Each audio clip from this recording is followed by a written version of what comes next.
By your deeds has the blinding light been banished from these skies, and the Sin Eaters driven to retreat. Although our many hurts will be years in the mending, I have faith that this world and her people will one day be whole once more. With no rejoining in prospect, the Source need no longer fear the coming of an 8th umbral calamity.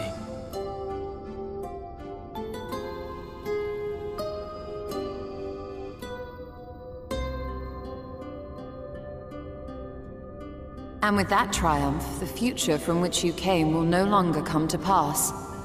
Yet here you still stand. So I do.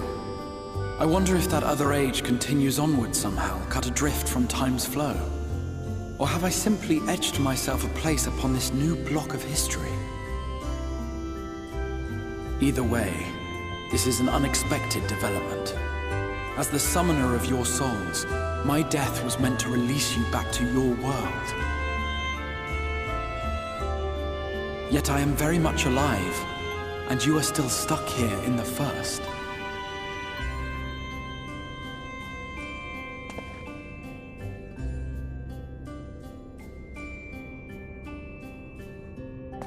I believe I speak for us all when I say that we are happy to postpone our return if it means your life is spared. We will seek out another way.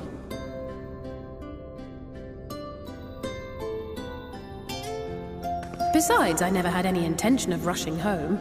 There are people here I still need to thank, and this means I might actually have time to do so.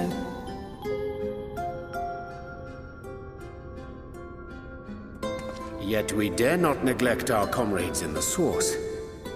Mistress Tataru, to name but one, will be most anxious to know how things stand with us. So, you'll just have to make the journey alone for the moment. Be sure and give a full report to our fellow Scions, would you? Oh, and we'd also appreciate any news you can bring us from back home.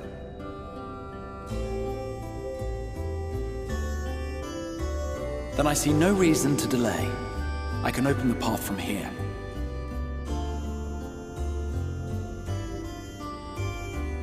I imagine we each have matters demanding our attention, so let this be a farewell for us all.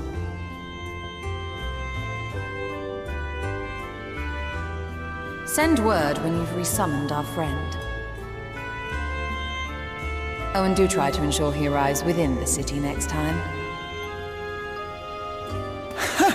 Of course! I shall strive for utmost accuracy. No strange forests or unplanned passengers, I promise.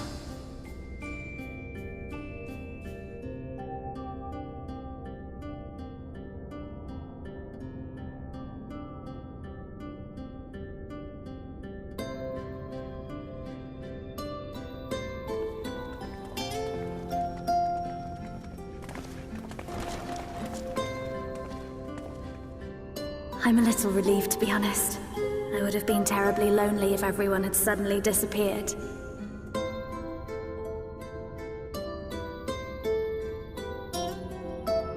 But I understand that you have to go. Safe journey, warrior of darkness. I hope to see you again soon.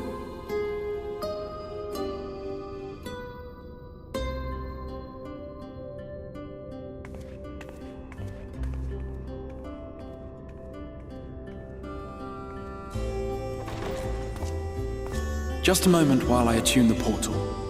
Then you can be on your way.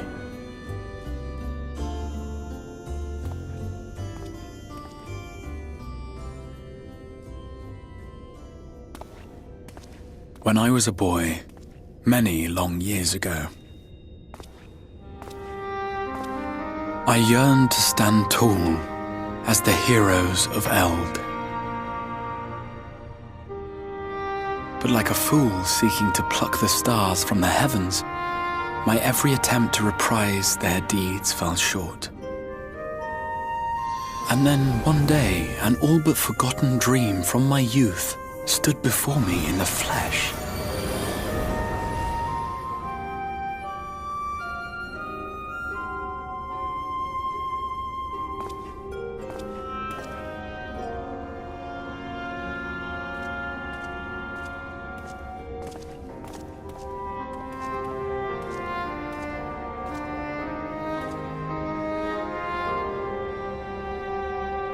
A hero who looked at the horizon and beyond and saw I knew not what. All I knew was that I would give anything to stand at that hero's side.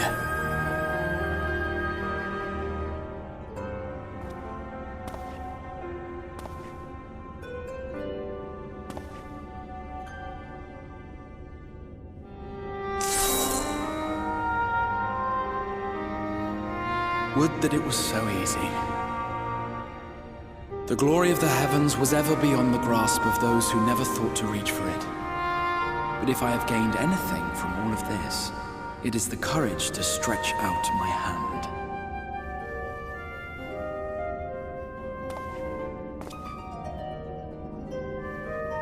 Do you hear me, Grahatia? This is no time for sleeping.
To the west gate.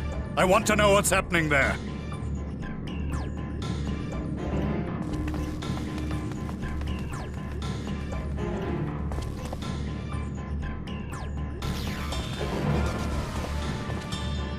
Same as the others. Struck down with a single blow. An unfortunate day to draw guard duty.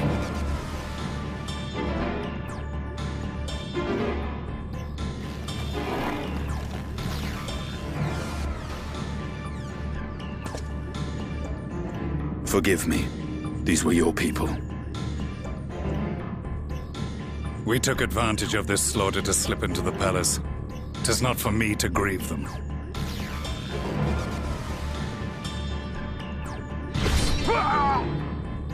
That was the Emperor! Wait!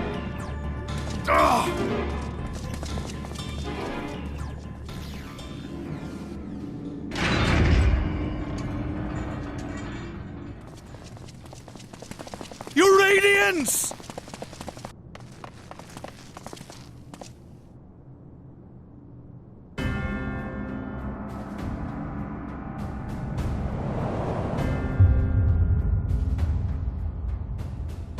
Gaius! You've missed your part in this, I'm afraid.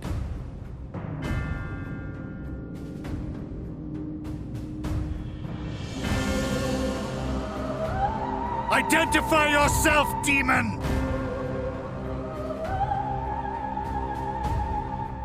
You were hoping for the Ascian? The Craven shed this skin and fled, rather than face me. A pity. I was looking forward to crossing blades with myself. But I cannot deny the feeling of satisfaction. Body and soul reunited at last. What now? The game continues, but the pieces have changed. Only if we trust in a paragon's words. A mistake I do not intend to repeat. Gaius! He speaks the truth. Elidibus is gone. Tore a hole into the rift.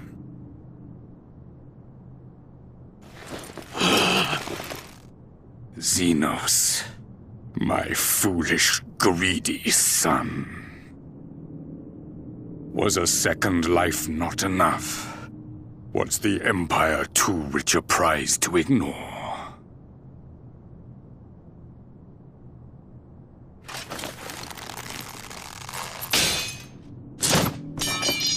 True freedom for our nation, our people, will never be won by a spoiled princeling.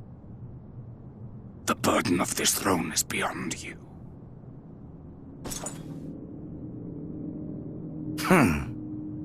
'Tis you, father, who have struggled with this burden.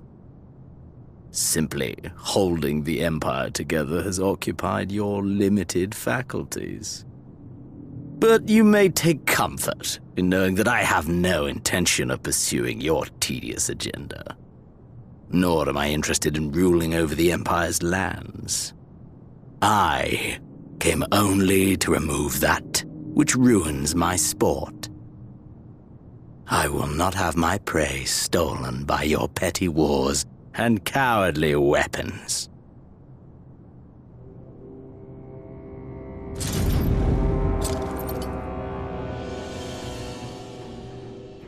You would kill me just for that. I need no other reason. Any and all who interfere with my hunt will not do so twice!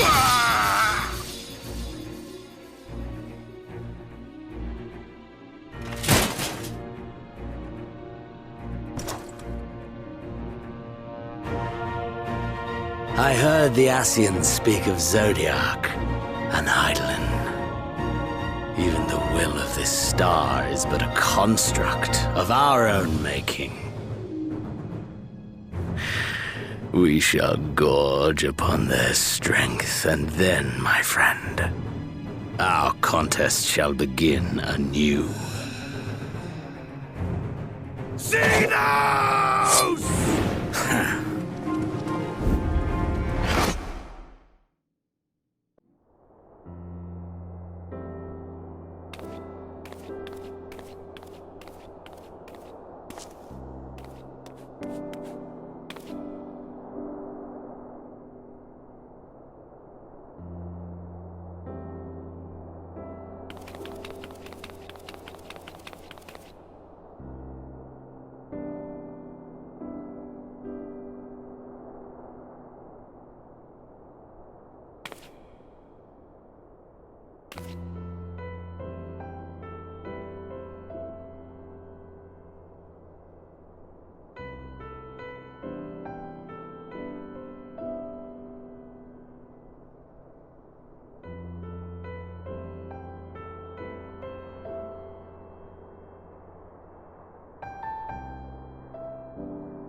You're here. Good.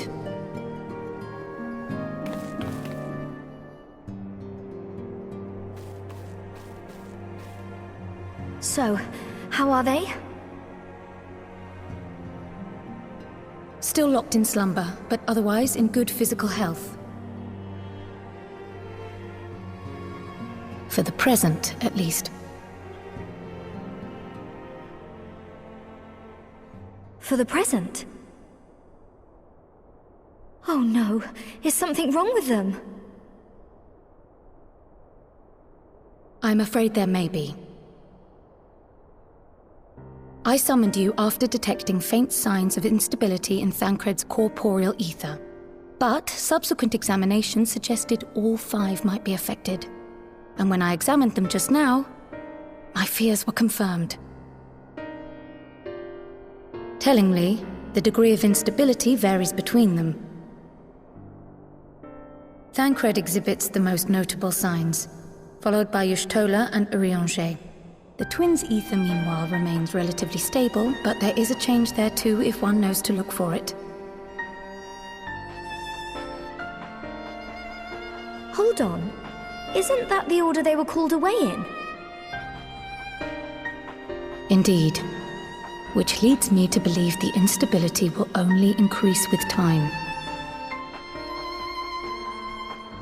Though I can but speculate, I fear this may be a symptom of a weakening link between body and soul. By the gods!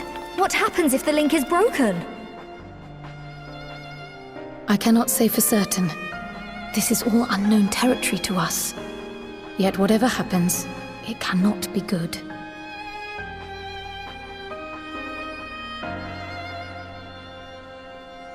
Mercifully, the instability is still only slight. And you may rest assured Master Matoya and I will do everything in our power to keep it from worsening. Be that as it may, it is imperative that you find a way to restore our friends' souls to their bodies.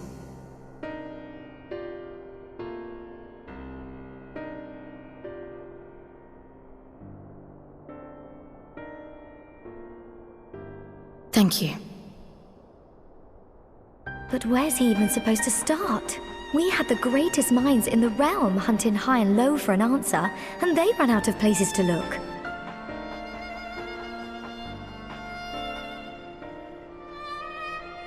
You stated in your report that the Exarch had originally intended to reverse the summoning process by means of his own death, correct?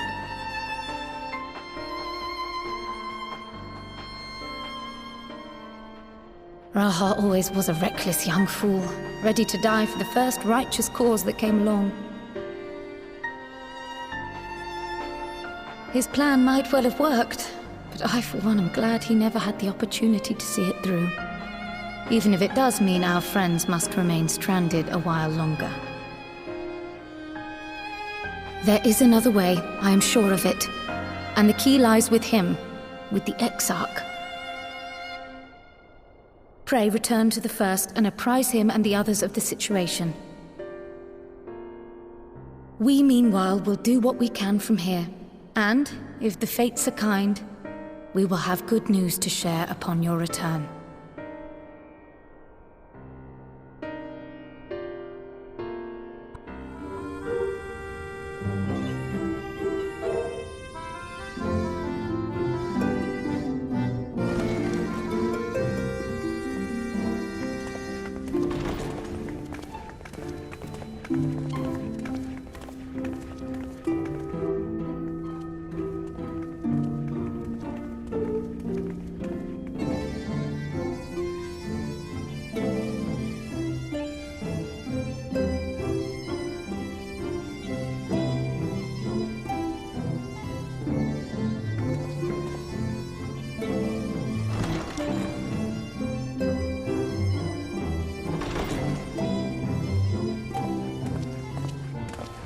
Pray excuse my late arrival. Will Thancred and Reen not be joining us? Nay, milady. With apologies to all, they beg leave to pursue their investigation of the empty to its conclusion. Should matters here demand their presence, however, they did assure me that they would make themselves available. Yes, of course. Then let us proceed.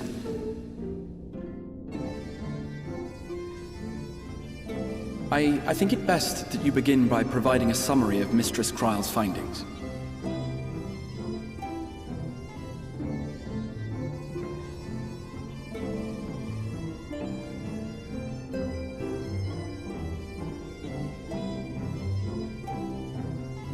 I suppose it was only to be expected that some change would occur. Yet our souls seem unaffected, to my eye at least. How long they will remain so is another question. Kryle is right. It is imperative we find a way to return to the source. Perhaps an explanation of the method by which I brought you here will yield some inspiration. Ere I begin, it must be noted that I am by no means a gifted mage. In order to employ powerful magics, I must rely upon the Crystal Tower and its boundless reservoirs of energy. The magic that summoned you was no exception. 'Tis a singular spell, adapted through painstaking effort from the technique that transported me to the First. To use an analogy, it works by cutting a hole in the fabric of reality. A hole tailored to the object of summoning, through which it and it alone may pass unscathed. Though I succeeded in creating said hole, I failed to latch onto my intended target. Instead of you, the spell found those close to you, and ended up summoning them in their incomplete state.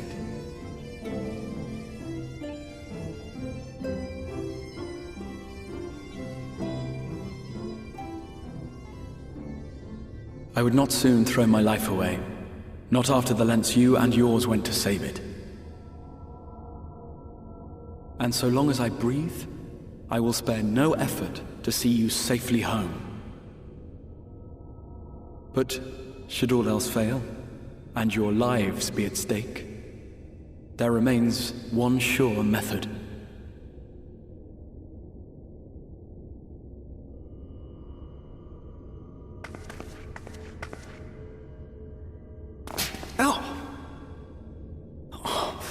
What was that for? How can you even entertain such thoughts? You owe your life to the Warrior of Light, and you don't get to die unless he says so.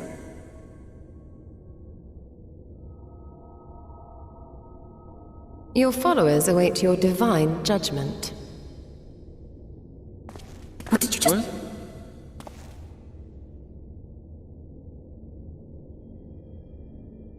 What? If the two of you have finished, perhaps we could return to our discussion?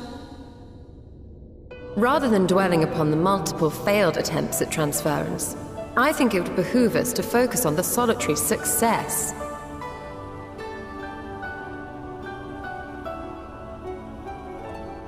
I would draw your attention to the fact that our friend can travel between worlds possessed not only of his body and soul, but his personal effects besides. This is no different from the teleportation magics to which we are all accustomed. Magics that allow for the transportation of those inanimate objects one considers to be an extension of oneself. Are you suggesting that simply by considering us his possessions, he could carry our souls back to the source upon his person? Well, it would be nice if things were that simple for a change. But vague notions of ownership seem a rather tenuous thing to stake our lives on. So much as a moment of doubt on his part, and we'd be left floating in the rift. Milady hath the right of it. The requisite fixity of belief would be too much to ask even of our friend. Yet, were we to immure our souls within an object in his possession, mayhap then our safe passage could be assured. White Auracite would, I believe, serve as a suitable vessel for this purpose. It was conceived to imprison the massy soul of an Ascian, and should house one of ours with relative ease.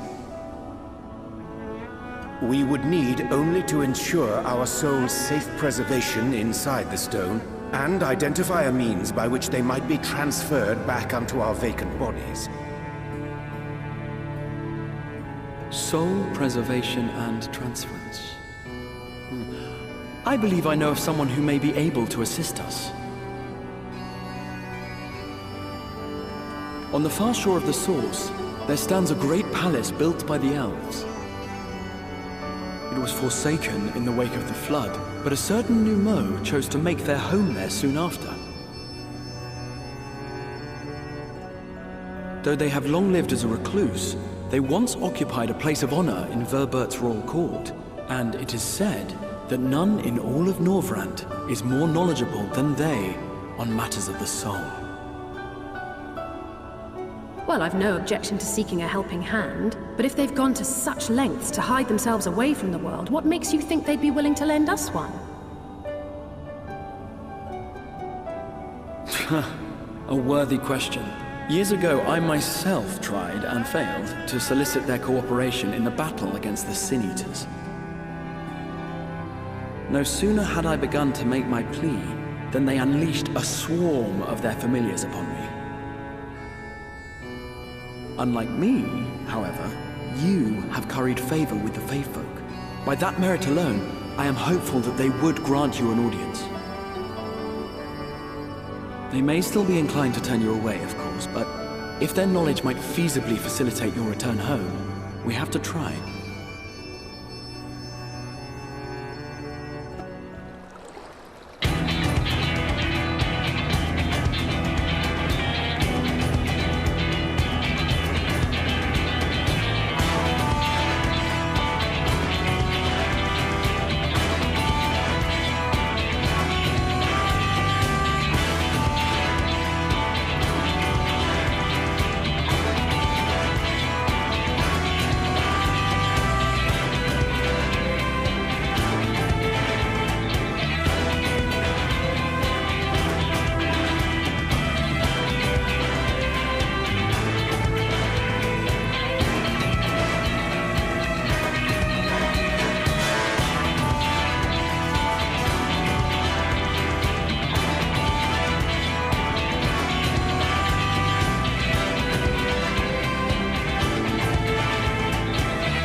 was my fiercest familiar. Oh, impressive.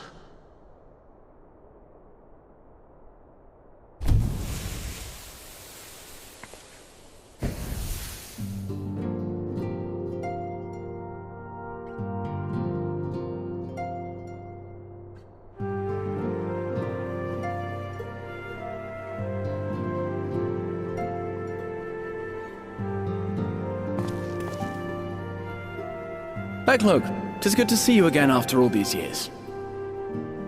And judging by your vigorous greeting, I dare say the feeling is mutual. To be sure, a simple shake of the hand would have sufficed by way of welcome, but I shan't complain. But you must be wondering as to the purpose of our visit. We come to beg your assistance in a most urgent matter.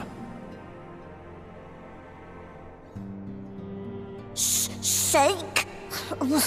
Beg? Our comrades' very souls are in danger. If we are to save them, we will need the benefit of your unsurpassed knowledge on the matter. Please, will you not sit and hear our plea? Oh, how dare you! How dare you speak thus in my presence! It was to escape such words of temptation that I hid myself from the world of men. You are sinners, one and all, and I swore never again to have any part in your affairs. I can only imagine what terrible events forced you into a life of seclusion. But I know that the Numo are a good and noble folk. It is not in your nature to turn a blind eye to the plight of those around you. And in treating with us, I am certain whatever mistrust you feel for man will begin to heal.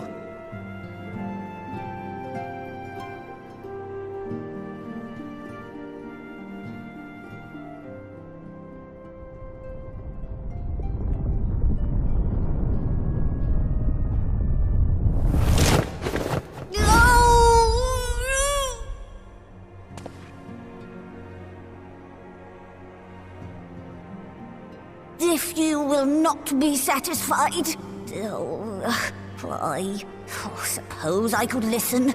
After all, there's no harm in just... No, I mustn't. Not again. That damn court mage seemed to have the best of intentions too, and countless innocents died for my naivety.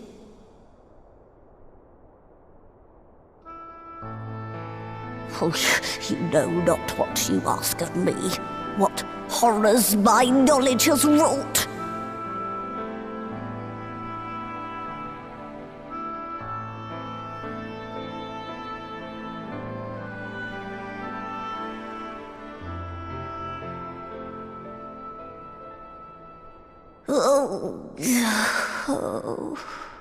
Of all the visitors I could possibly have, they're even more stubborn than I am.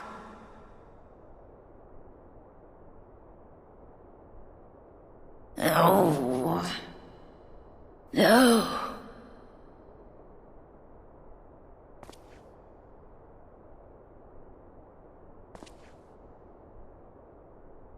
Oh. Very well.